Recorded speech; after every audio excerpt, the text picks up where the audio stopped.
ಬಹದ್ದೂರ್ ಬಂಡಿ ಏತ ನೀರಾವರಿ ಯೋಜನೆಗೆ ಗ್ರಹಣ ಹಿಡಿದಿದೆ. 8 ವರ್ಷ ಕಳೆದಿದ್ರೂ ಕೂಡ ಆ ಯೋಜನೆ ಮಾತ್ರ ಪೂರ್ಣಗೊಂಡಿಲ್ಲ. ಜಾಕ್ವೆಲ್ಗೆ ವಿದ್ಯುತ್ ಸಂಪರ್ಕ ಕಲ್ಪಿಸಿ ಉದ್ಘಾಟನೆ ಆದರೂ ಕೂಡ ಈವರೆಗೆ ಕಾಮಗಾರಿ ಪೂರ್ಣಗೊಂಡಿಲ್ಲ. 2018ರಲ್ಲಿ ಏತ ನೀರಾವರಿ ಯೋಜನೆಗೆ ಚಾಲನೆ ನೀಡಲಾಗಿದೆ. ಕೊಪ್ಪಳ ತಾಲೂಕಿಗೆ ನೀರಾವರಿ ಕಲ್ಪಿಸುವ ಯೋಜನೆ ಅದು. 15 ಹಳ್ಳಿಗಳ 14,000 ಎಕರೆ ಪ್ರದೇಶಕ್ಕೆ ನೀರಾವರಿಯನ್ನು ಕಲ್ಪಿಸುವಂತೆ ಯೋಜನೆ. 14,000 ಅಚ್ಚುಕಟ್ಟು ಪ್ರದೇಶ. ಕೋಟ್ಯಂತರ ಹಣ ಬಿಡುಗಡೆಯಾಗಿದ್ದರೂ ಕೂಡ ಇಲ್ಲಿಯವರೆಗೂ ಆ ಯೋಜನೆ ಮಾತ್ರ ಪೂರ್ಣಗೊಂಡಿಲ್ಲ. ಹೀಗಾಗಿ ರೈತರು ಅದರ ಅನುಕೂಲವನ್ನು ಪಡೆದುಕೊಳ್ಳಕ್ಕೆ ಸಾಧ್ಯವಾಗಿಲ್ಲ. ನೋಡಿ, 14,000 ಎಕರೆ ಪ್ರದೇಶಕ್ಕೆ ನೀರು ಉಣಿಸಬೇಕಾಗಿದ್ದ ಯೋಜನೆ ಹಳ್ಳ ಹಿಡಿದಿದೆ. ಅದನ್ನು ಬರೀ ವಿದ್ಯುತ್ ಕನೆಕ್ಷನ್ ಕೊಟ್ಟರೆ ಸಾಕಾ?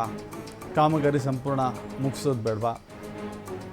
ಎಲ್ಲವೂ ಕೂಡ ಜಾಕ್ವೆಲ್ ಏತ ನೀರಾವರಿ ಅದಕ್ಕಾಗಿ ಹಣವನ್ನು ಖರ್ಚು ಮಾಡಲಾಗಿದೆ, ಬಟ್ ಅದು ಪ್ರಯೋಜನ ಆಗಿಲ್ಲ. ಹೀಗಾಗಿ ರೈತರು ಹಿಡಿ ಶಾಪ ಆಗ್ತಾ ಇದ್ದಾರೆ.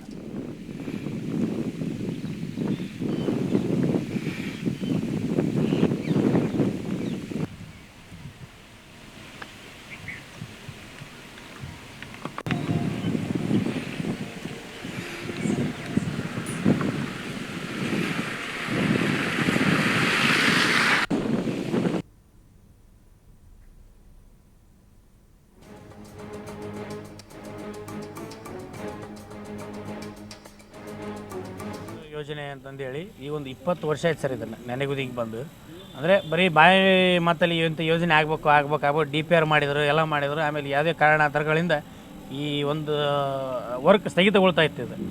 ಈ ವರ್ಕ್ನ ಏನಂತಂದರೆ ಈ ವರ್ಕ್ 2023ರಲ್ಲಿ ಸಿದ್ದರಾಮಯ್ಯ ಸಾಹೇಬರು 188 ಕೋಟಿ ರೂಪಾಯಿ ಅನುದಾನ ಬಿಡುಗಡೆ ಮಾಡಿ ಮೊದಲೇ ಬಜೆಟ್ನಲ್ಲಿ ಈ ಒಂದು ಕಾಮಗಾರಿಗೆ ಚಾಲನೆ ಕೊಟ್ಟರು.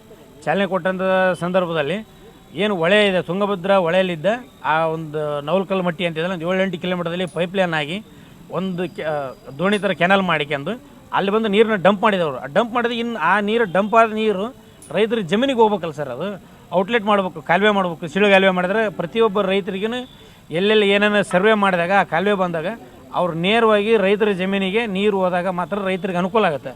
ಈ ಕೆರೆಗೆ ಬಿಟ್ಟಿವಿ ನಾವು, ಕೆರೆ ಬಿಡದೆ ನವಲ್ಕಲ್ ಏತ ನೀರಾವರಿ ಜಾರಿಗೆಯಾಗಿ ಮಾನ್ಯ ಸಿದ್ದರಾಮಯ್ಯ ಸಾಹೇಬರು 188 ಕೋಟಿ ಹಣವನ್ನು ಅದರಲ್ಲಿ ಮೀಸಲಿರಿಸಿದ್ದರು. ಅದು ಈಗ 5-6 ವರ್ಷಗಳ ಮೀಸಲಿರಿಸಿದ್ದರಿಂದ ಅಲ್ಲಿವರೆಗೆ ಕೆಲಸ ಯಾವುದೇ ರೀತಿಯಲ್ಲಿ ಆಗ್ತಾಯಿಲ್ಲ. ಈಗ ಪ್ರಾರಂಭಿಕವಾಗಿ ಈಗ ಅರ್ಧಕ್ಕೆ ಕೆಲಸ ನಿಂತಿದೆ, ರೈತರಿಗೆ ಅನಾನುಕೂಲ ಆಗಿದೆ. ಈಗ ಮಳೆಗಾಲ ಸ್ಟಾರ್ಟ್ ಆಗಿರೋದ್ರಿಂದ ಕೆಲಸ ನಿಂತಿದೆ. ಈಗೇನಪ್ಪ ಅಂತ ಮತ್ತಷ್ಟು ಮಾಹಿತಿ ನಮ್ಮ ಪ್ರತಿನಿಧಿ ನಾಗರಾಜ್ ನೀಡ್ತಾರೆ. ನಾಗರಾಜ, ಕೈಗೆ ಬಂದ ತುತ್ತು ಬಾಯಿಗೆ ಬಂದಿಲ್ಲ ಅನ್ನೋದಕ್ಕೆ ಇದೊಂದು ಎಕ್ಸಾಂಪಲ್ ಕಾಣಿಸುತ್ತೆ. ಎಲ್ಲವೂ ಆಗಿದೆ, ಬಟ್ ಅಧಿಕಾರಿಗಳ ಇಚ್ಛಾಶಕ್ತಿ ಕೊರತೆ ಕಾರಣಕ್ಕಾಗಿ ಕಾಮಗಾರಿ ಪೂರ್ಣಗೊಂಡಿಲ್ಲ. ಇನ್ನು ಎಷ್ಟು ವರ್ಷ ಬೇಕಂತೆ ಪೂರ್ಣಗೊಳಿಸೋಕೆ? ದಶರಥ ಏನಂದ್ರೆ, ಇದು ಬಹದ್ದೂರ್ ಬಂಡಿ ಏತ ನೀರಾವರಿ ಕೊಪ್ಪಳ ಜಿಲ್ಲೆಯ ಸುಮಾರು 18 ಹಳ್ಳಿಗಳಿಗೆ ಏನಂದ್ರೆ ನೀರಾವರಿ ಕಲ್ಪಿಸುವಂತ ಯೋಜನೆ ಅಂತ ಹೇಳ್ಬೋದು. ಇದು 1000 ಎಕರೆ ಪ್ರದೇಶಕ್ಕೆ ಏನಂದ್ರೆ 0.6 TMC ನೀರನ್ನ ನೀರಾವರಿಯನ್ನ ಸೌಲಭ್ಯನ ಒದಗಿಸುವಂತ ಯೋಜನೆ ಅಂತ ಹೇಳ್ಬೋದು. 2018ರಲ್ಲಿ ಈ ಯೋಜನೆಯನ್ನ ಪ್ರಾರಂಭ ಮಾಡಲಾಗಿತ್ತು. ಅದ್ರ ಜೊತೆಗೆ ಶಾಸಕರಂತ ರಾಘವೇಟ್ನಳ್ ಅವರು ಕೂಡ ಕಳೆದ 1 ವರ್ಷದಿಂದ ಈ ಯೋಜನೆಯನ್ನು ಜಾಕ್ವೆಲ್ಗೆ ಏನಂದ್ರೆ ವಿದ್ಯುತ್ ಸಂಪರ್ಕ ಕಲ್ಪಿಸುವ ಮೂಲಕ ನೀರನ್ನ ಲಿಫ್ಟ್ ಮಾಡುವಂತ ಕಾರ್ಯಕ್ಕೆ ಚಾಲನೆ ಮಾಡಿದ್ರು. ಆದ್ರೆ ಕೆಲವೊಂದಿಷ್ಟು ಅಧಿಕಾರಿಗಳ ಇಚ್ಛಾಶಕ್ತಿ ಬರುತ್ತೆ. ಯಾಕಂದ್ರೆ ಸುಧಾ ಶಾಸಕರು ಇವೆಲ್ಲ ಅನುದಾನ ತರಿಸಿಕೊಡುವಂತ ಕೆಲಸ ಮಾಡಿದ್ದಾರೆ, ಅದ್ರ ಜೊತೆಗೆ ಸಚಿವರು ಮಾಡಿದ್ದಾರೆ.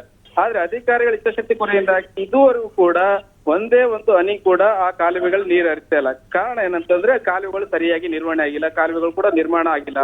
ಈ ಕಾರಣಕ್ಕಾಗಿ ಆ ಜಾಕ್ವೆಲ್ ನಿರ್ಮಾಣವಾಗಿದೆ, ಅದ್ರ ಜೊತೆಗೆ ವಿದ್ಯುತ್ ಸಂಪರ್ಕ ಕಲ್ಪಿಸಲಾಗಿದೆ. ಪ್ರತಿ ವರ್ಷ ಜೆಸ್ಕಾಂ ಇಲಾಖೆಗೆ ಕೋಟ್ಯಾಂತರ ಹಣ ಕೂಡ ವಿದ್ಯುತ್ ಬಿಲ್ ಅನ್ನ ಪಾವತಿ ಮಾಡಲಾಗುತ್ತೆ. ಆದ್ರೆ ಇದುವರೆಗೂ ಕೂಡ ನೀರು ಇರ್ತಾ ಇಲ್ಲ. ಕಾರಣ ಏನಂತಂದ್ರೆ ಅಧಿಕಾರಿಗಳು ಇಚ್ಛಾಶಕ್ತಿಯಿಂದಾಗಿ ಸಮಸ್ಯೆ ಆಗಿರುತ್ತೆ. ಈ ಕಾರಣಕ್ಕಾಗಿ ಏನು ಈ ಕೊಪ್ಪಳ ತಾಲೂಕಿನ ಬಹುತೇಕ 18 ಗ್ರಾಮದ ರೈತರು ಹೊತ್ತು ಅಧಿಕಾರಿಗಳ ವಿರುದ್ಧ ಆಕ್ರೋಶ ಹೊರಹಾಕ್ತಾ ಇದ್ದಾರೆ. ಇಷ್ಟೆಲ್ಲ ಏನಂತಂದ್ರೆ ಶಾಸಕರು ಸಚಿವರು ಅನುದಾನ ಕಲ್ಪಿಸಿ ಅದ್ರ ಜೊತೆಗೆ ಯೋಜನೆಯನ್ನ ಪರಿಪೂರ್ಣ ಮಾಡುವಂತ ಕೆಲಸ ಮಾಡ್ತಾ ಇದ್ದಾರೆ. ಆದ್ರೆ ಕಾಲುವೆ ನಿರ್ಮಾಣ ಮಾಡೋದ್ರಲ್ಲಿ ಅಧಿಕಾರಿಗಳು ಯಾಕೆ ಹಿಂದೇಟ್ ಆಗ್ತಾ ಇದ್ದಾರೆ? ಅದ್ರ ಜೊತೆಗೆ ಅಂದ್ರೆ ಶಾಸಕರು ಕೂಡ ಚಾಟಿ ಬೀಸುವಂತ ಅಧಿಕಾರಿಗಳು ಚಾಟಿ ಬೀಸುವಂತ ಕೆಲಸ ಅಧಿಕಾರಿಗಳು ಅಂದ್ರೆ ಶಾಸಕರು ಮಾಡ್ಬೇಕು. ಅಂದಾಗ ಮಾತ್ರ ನಮಗೆ ನೀರು ಸಿಗುತ್ತೆ ಅಂತ ಹೇಳಿರುವುದು. ಆದ್ರೆ ಈ ಬರೋಬ್ಬರಿ 80 ಕೋಟಿ ರೂಪಾಯಿ ಕೂಡ ಆಗಲೇ ಖರ್ಚು ಮಾಡಿರುವಂತದ್ದು. ಇನ್ನೂ ಹೆಚ್ಚಿನ ಅನುದಾನ ಬೇಕಂತ ಕೂಡ ಶಾಸಕರು ಕೇಳ್ಕೊಂಡಿದ್ದಾರೆ.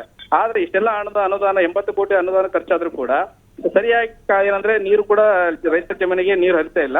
ಇದರಿಂದ ರೈತರ ಆಕ್ರೋಶ ಸಾಮಾನ್ಯವಾಗಿರುತ್ತದೆ. ಥ್ಯಾಂಕ್ ಯು ನಾಗರಾಜ್ ನಿಮ್ಮೆಲ್ಲ ಮಾಹಿತಿಗೆ.